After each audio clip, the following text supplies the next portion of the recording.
¿Has escuchado alguna vez sobre los hijos de paz? ¿Sabías que el Señor Jesucristo los mencionó en la Biblia y que ellos tienen un lugar especial en el propósito de Dios?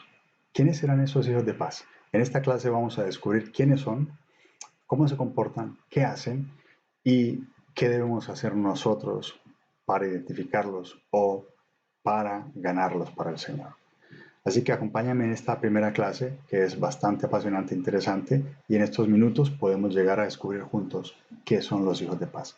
Voy a compartir pantalla contigo para que podamos tener este primer acercamiento sobre quiénes son los hijos de paz.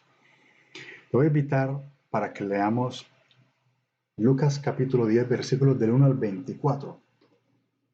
Dice, y después de estas cosas, designó el Señor también a otros 70, en algunas versiones dice 72, a quienes envió de dos en dos, delante de él a toda ciudad y lugar a donde él habría o había de ir.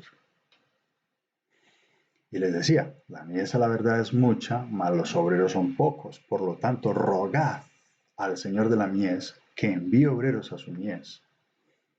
Id, he aquí yo os envío como corderos en medio de lobos.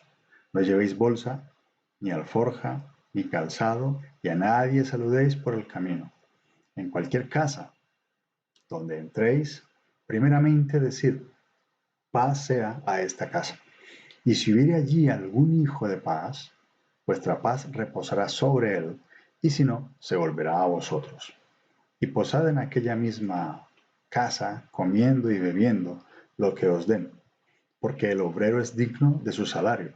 No os paséis de casa en casa. En cualquier ciudad donde entréis y os reciban, comed lo que os pongan delante, y sanad a los enfermos que en ella haya, y decidles, se ha acercado a vosotros el reino de Dios. Mas en cualquier ciudad donde entréis y no os reciban, saliendo por sus calles, decid, aun el polvo de vuestra ciudad, que se ha pegado a nuestros pies, los sacudimos contra vosotros, pero esto sabed, que el reino de Dios se ha acercado a vosotros. Y os digo que en aquel día será más tolerable el castigo para Sodoma que para aquella ciudad.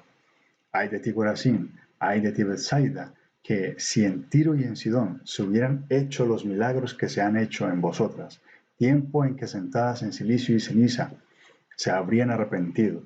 Por tanto, en el juicio será más tolerable el castigo para Tiro y Sidón que para vosotras. Y tú, Capernaum, que hasta los cielos eres levantada, hasta el Hades serás abatida. El que a vosotros oye, a mí me oye, y el que a vosotros desecha, a mí me desecha, y el que me desecha, a mí desecha al que me envió. Volvieron los 70 con gozo diciendo, Señor, aún los demonios se nos sujetan en tu nombre. Y les dijo, yo veía a Satanás caer del cielo como un rayo. Y aquí os doy potestad de hollar serpientes y escorpiones, y sobre toda fuerza del enemigo, y nada os dañará. Pero no os regocijéis de que los espíritus se os sujetan, sino regocijaos de que vuestros nombres están escritos en los cielos. En aquella misma hora Jesús se regocijó en el Espíritu y dijo, Yo te alabo, oh Padre, Señor del cielo y de la tierra, porque escondiste estas cosas de los sabios y entendidos y las has revelado a los niños. Sí, Padre, porque a ti te agradó. Todas las cosas me fueron entregadas por mi Padre. Y nadie conoce quién es el Hijo sino el Padre, ni quién es el Padre sino el Hijo, y aquel a quien el Hijo lo quiere revelar. Y volviéndose a los discípulos les dijo, aparte, bienaventurados los ojos que ven lo que vosotros veis, porque os digo que muchos profetas y reyes desearon ver lo que vosotros veis, y no lo vieron, y oír lo que oís, y no lo oyeron. Muy bien, pues entonces ya nos vamos haciendo una idea de quiénes son los hijos de paz.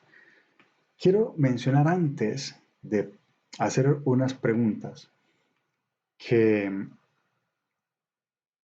en la escritura tal cual lo estamos viendo aquí, dice que los envió delante de él a toda ciudad y lugar a donde él había de ir, lo que significa que todavía no había ido a aquel lugar. También quiero mencionar que en aquel tiempo quien gobernaba era el Imperio Romano, gobernaba sobre toda la tierra conocida en aquel entonces. Por lo tanto, no solamente habían judíos en aquella región, sino que habían todos y cada uno, o representaciones de todas y cada una de las naciones europeas y no europeas de la zona de aquel tiempo. Su cercanía con África es evidente que había mucha gente de África y de Asia. Entonces, en la región donde él los envió de dos en dos, delante de él a toda ciudad y lugar donde él había de ir, allí habían personas, no solamente judías, sino romanas, etíopes, árabes y de otras cuantas más religiones. No estaba establecido el cristianismo todavía, puesto que apenas se estaba desarrollando, apenas Jesucristo estaba iniciando el ministerio. Por lo tanto, esto es algo que siempre clarifico antes de entrar a hacer preguntas. ¿Por qué razón? Porque los hijos de paz en aquella época, según lo que estamos leyendo, eran personas que todavía no habían conocido a Jesús. A veces he preguntado a muchas personas en la iglesia, en alguna oportunidad estuve predicando sobre este tema y pregunté, ¿quiénes son los hijos de paz? Y los hermanos, muchos de ellos, igual que yo en su día también, contestaban, pues somos nosotros porque amamos la paz, porque llevamos el Evangelio, llevamos la palabra de Dios, describiendo lo que son los cristianos ya convertidos. Pero realmente estos hijos de paz que mencionó el Señor no eran cristianos, no eran creyentes. Por eso vamos a las preguntas pertinentes, donde nosotros podemos ver con claridad las respuestas también que según la palabra podemos ir hallando en ello. Entonces, esta tarea son preguntas abiertas de Lucas 10, la que acabamos de leer, hijos de paz, donde dice, identifique todos los mandatos de Jesús para los que iban delante de él, los 70 evangelistas, los discípulos, según la versión Dios habla hoy, o no solamente Dios habla hoy, sino Reina Valera y muchas otras versiones. Pero en la versión Dios habla hoy y en algunas de ellas habla de que eran 72. Pero es diferente, es indistinto si eran 70 o 72. Lo que importa es el propósito con el que fueron enviados. ¿Qué dice el evangelista antes de identificar al hijo de paz? ¿Quién es un hijo de paz? ¿Qué hace un hijo de paz? ¿Qué hacen los evangelistas, los discípulos, después de conocer a un hijo de paz? ¿Por qué el mandato de Jesús de quedarse en la casa del hijo de paz? ¿Qué significa paz sea a esta casa? ¿Cuál sería el equivalente moderno a esa frase en nuestros días, en nuestra época? ¿Por qué es importante tanto para el pueblo que recibe como para el pueblo que no recibe que sepan que el reino de Dios se ha acercado? ¿Qué pasó con los 70 evangelistas cuando volvieron a Jesús? ¿Alguna vez has visto a un hijo de paz que ha alcanzado a otros en su red familiar, en su red de negocios o en su barrio? Bien, pues podemos responder a todas esas preguntas y vamos a hacerlo de hecho. Eh, esta tarea, estas preguntas abiertas que ya tenemos identificadas, es para que nosotros podamos hablar abiertamente sobre lo que son los hijos de paz. Entonces, cuando un evangelista o uno de los discípulos que fueron enviados llegaba a una casa, tocaba la puerta y lo primero que decía era, la paz sea a esta casa. El equivalente en nuestro tiempo moderno, según cada país de donde cada uno sea, podría ser muy buenos días, muy buenas tardes, tengan todos muy buenos días, tengan muy buenas tardes. Eh, y ustedes me pueden ayudar también a descubrir nuevas frases con las que podamos comparar esto que él les dijo. Ellos tenían que decir la paz sea esta casa. En algunos países lo siguen diciendo. En algunos países de hablas, en otros idiomas, dicen shalom, dicen salam aleikum, dicen, en fin, diferentes formas lo siguen usando. Nosotros podemos, en español, que es el idioma que hablamos, podemos tratar de identificar en nuestro contexto moderno qué podemos decir en vez de la paz sea esta casa. Es probable que algunos lugares podamos seguir diciendo la paz sea esta casa. ¿Sí? ¿Cuál sería el equivalente moderno? Es algo que nosotros debemos identificar en cada país de donde seamos. Ahora, ¿quién es un hijo de paz? Un hijo de paz es una persona que te abre la puerta, que te atiende, que es dadivosa, que está dispuesta a escuchar, que es lo más importante. Aparte de que te hospeda, quiere ayudarte a desarrollar lo que tú estés haciendo. Este hijo de paz es una persona que cuando tú le identificas, tienes el camino allanado para que puedas presentarle el Evangelio, para que puedas hablarle de Cristo. Porque es una persona que te escucha, una persona amable. ¿Necesariamente tiene que tener buena reputación? No. En la Biblia, y una tarea extra que yo te voy a poner es que identifiques hijos de paz que están en la Biblia. Por ejemplo, María Magdalena era una hija de paz. Y te voy a dar otra pista. Ahí encontramos a Cornelio el centurión, que el Espíritu Santo le pone una revelación sobre Pedro y a Pedro le pone una revelación sobre él y hace que Pedro lo visite. Y Cornelio era un hombre dadivoso, dice que era muy dadivoso, era un hombre que trataba bien a las personas. Por lo tanto, él halló gracia delante de Dios y Dios envió a Pedro para que lo bautizara. Entonces, ese es un ejemplo de hijos de paz bíblicos, y hay muchos, así que tú los tienes que identificar. Si nosotros concluimos en estas características de que un hijo de paz es una persona completamente abierta, es una persona completamente abierta a escuchar, a recibir a otros, a hospedar a otros, es generoso, es dadivoso, es una persona afable, cercana. Entonces esta persona tiene las características de aquellos a quienes el Señor Jesús llamó como hijos de paz y que siguen existiendo el día de hoy. No tiene que ser cristiano, porque si es cristiano ya no es un hijo de paz, ya es un hijo de Dios cuyo fruto en sí mismo encierra la paz. Pero el hijo de paz no es una persona cristiana. Puede ser de cualquier religión.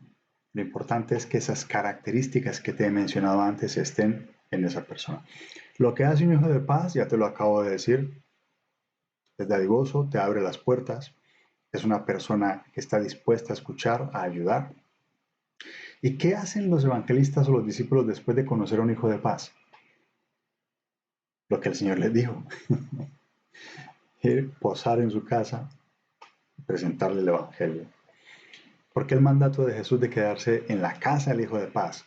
Porque si tú llegas a una casa y te abren la puerta para que puedas evangelizarles, para que puedas hablarles, pero lo que haces es que te vas, no has cumplido con el mandato, no has cumplido con el propósito. Por lo tanto, en ese tiempo les abrían la casa. Pongamos que ahora no sea la casa.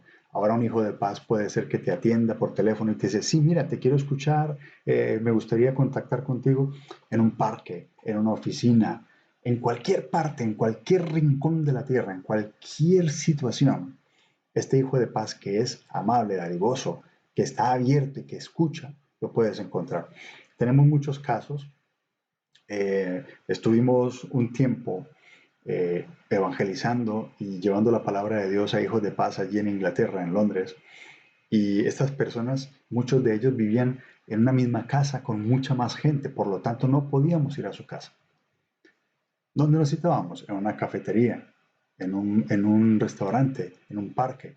Pero esa persona se alegraba de vernos, quería estar con nosotros, independientemente de que supiera que le íbamos a hablar de Cristo o no. Le gustaba vernos, quería estar con nosotros.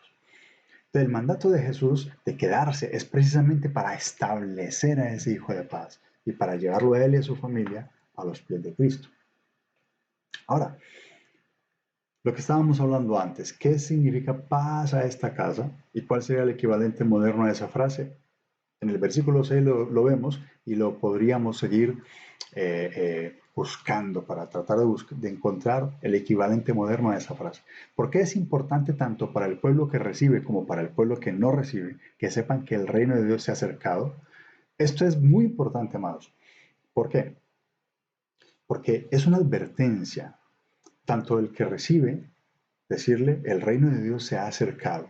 Y mira, tú has abierto tu casa, me has abierto tu corazón, tu oficina, allí en un parque, allí en un restaurante, en una cafetería, te has abierto a Jesús y Jesús se ha acercado a ti, pero también al que no te recibe, es importante decirle, Dios te ha dado la oportunidad, Jesús te ha dado la oportunidad de acercarse a Él, de que tú abras tu corazón para recibirlo como Señor y Salvador y tú no lo has aceptado. Entonces ya tú como cristiano, como evangelista, como discípulo, como misionero, como ministro, como obrero pastoral, has cumplido con tu misión, has cumplido con tu tarea de acercarte al Hijo de Paz. Y si Él no ha querido recibirte, porque no es un hijo de paz, si Él no ha querido recibir a Cristo a través de ti, ya no es tu responsabilidad, ya está en manos del Señor directamente. Así que en eso podemos descansar todos los que llevamos la palabra del Señor, que si cumplimos con nuestro cometido, con nuestro mandato, con el mandato de Cristo, descansemos en que le podemos decir, Dios se ha acercado. ¿Lo has aceptado o no lo has aceptado? Esto es tu responsabilidad. Luego los evangelistas, cuando se acercaron otra vez a Jesús, cuando volvieron, estaban súper contentos y le decían al Señor, mire que hasta los demonios se nos sujetaban y estaban gozosos de poder darle testimonio al Señor Jesús de lo que pasó con ellos durante su travesía en la misión que Él les encomendó. ¿Alguna vez has visto a un hijo de paz que ha alcanzado a otros en su red familiar o red de negocios o su barrio? Yo sí, y se siente maravilloso cuando tú has evangelizado a un hijo de paz y él se convierte y se bautiza, y luego él empieza a llevar la palabra de Dios a los suyos, y luego tú te quedas súper asombrado y súper contento de ver cómo eso que hiciste con esta persona, él lo está haciendo con los suyos. Es maravilloso, es una sensación espectacular, es algo que te aconsejo que no te pierdas. Experimentalo, gana hijos de paz y enséñales a ganar a su familia, a otros hijos de paz. Es algo reconfortante, por eso nos dedicamos a esto, por eso nos dedicamos a esto, porque es maravilloso. Así que mis amados, esta es la primera clase, se llama Hijos de Paz, y les espero en la segunda clase, en la tercera, en la cuarta y hasta el final. Son 10 clases las que componen el primer nivel de capacitación para obreros pastorales de RDC, el primer nivel. Pero son maravillosas, no te las pierdas. Quiero invitarte para que cada día te animes a seguir con nosotros. Síguenos en nuestras redes sociales, si quieres participar puedes hacerlo en nuestras reuniones en directo y también puedes escribirnos a RDC online@gmail.com, reidesonline@gmail.com o seguirnos en Redes Internacional en Facebook y en YouTube. Fuerte abrazo, el Señor te continúe bendiciendo y nos vemos en la siguiente clase.